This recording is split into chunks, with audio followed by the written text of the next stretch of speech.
Hey guys, week 2 of the Poison Spyder budget build Wraith. This week was too busy and I didn't get a chance to get out there with this truck. I wanted to take it to a new spot I found, but I just didn't have the time. So I'm going to jump right into the week 2 upgrades and go over what I plan on doing. So first thing I'm going to do this week is upgrade the front axle shafts to universal shafts. These come with the kit version of the Wraith, but they're an upgrade for the ready-to-run version.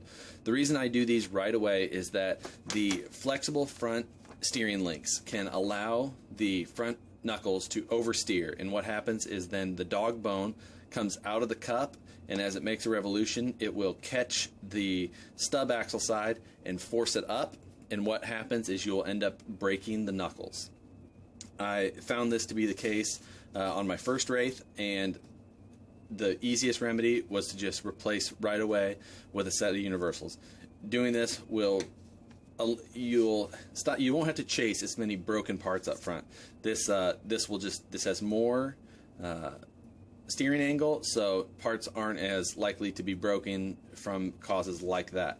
So that's going to be the first thing. The second thing I'm going to be doing as far as my free upgrades or tuning is I'm going to be relocating the battery tray and everything from the rear up to the front. Now I use a smaller battery pack than the stick pack size case this is built for, so I'll be doing something similar, or I'll be doing a battery tray up front that is more conducive to the size of battery that I run. You can fit a full-size stick pack up front right here in the firewall, but that's not exactly what I'll be doing, so you'll just have to improvise if that is what you plan on doing personally. So anyway, I'm going to get these axle shafts in, and then we'll get to that battery tray. This is a pretty simple installation, removing a handful of screws, sliding the old shafts in, sliding these on, and that's it. So we'll jump right into the battery tray.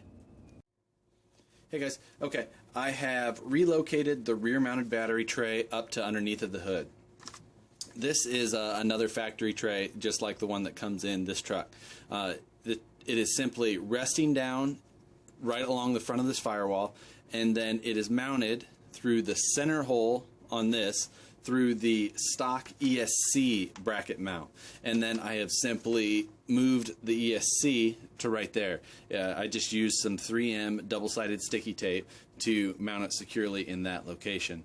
My receiver I mounted in the battery tray right here. You can see that's a Futaba 2106 GF. Again, 2106 GF. I decided to run my Futaba 4PL in this truck so that I could let others drive this truck while I was driving one of my other ones with my 4PK.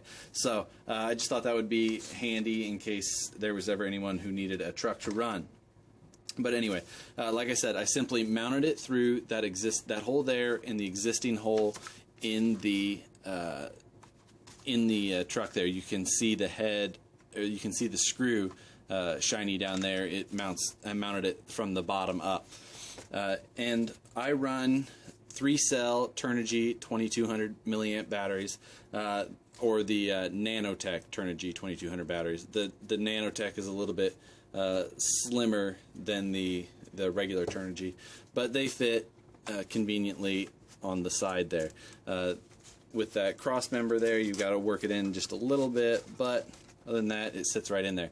I'll be adding some Velcro to the back side of the tray there, and that's all I'll be doing to secure the battery in place. You could keep using the factory Velcro straps if you wanted, but I'm not too concerned, and I think the body will hold it in there just fine. So the only other modification that was needed to do that was cut off these wings on the very front of the interior. So it's along the crease there, so you'll have a very easy reference point to cut along. So nothing too involved. The whole thing maybe took 15-20 minutes, and most of that was just due to relocating some of the electronics. I did eliminate the use of the factory radio box. You could keep using this and relocate it to the rear, but to do that you would likely need to purchase a servo extension to run the servo all the way back to the rear, because this factory AX3 servo that comes with the truck is pretty short on the lead side. But other than that, that's all done. I've also got the universals installed in there. A little tough to see, but they are in there. So we'll get some runtime in on this truck now and go from there. But let's see. Let me pull up the budget as it sits for right now. Okay, so our current state of the budget for this build. This week, the universal shafts ran $37.90. So we had a budget of $50 plus $21.67 that I carried over from last week due to not spending all of that. So I had a total of $71.67. So after the $37.90 for the universals, we have $33.77 left over to carry over to next week. So we'll work on how that's going to apply. I will get some running in next week as long as the weather cooperates, and if anything breaks, I'll make sure I take that out of my budget. So anyway, next Thursday, I know this one's cutting it close to the end of the day, but it is still technically Thursday. So I'm going to get this video done and uploaded. So we will see you next week, and we'll take the next step in this build. So we'll see you then.